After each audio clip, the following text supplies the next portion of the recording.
Getting started. 1. Listen and read.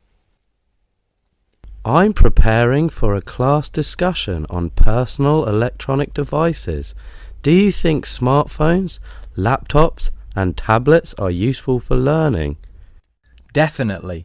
They're the modern devices that have changed the way we learn. Oh, yeah. I think people use smartphones mostly for communication. Sure, but smartphones can also be used to take photos or record students' work, which can be later shared with the class. That's true. How about laptops? Oh, they're excellent learning tools too.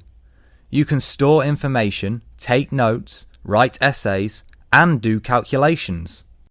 You can also access the internet, download programs, and information that can help you understand the material and widen your knowledge. Right.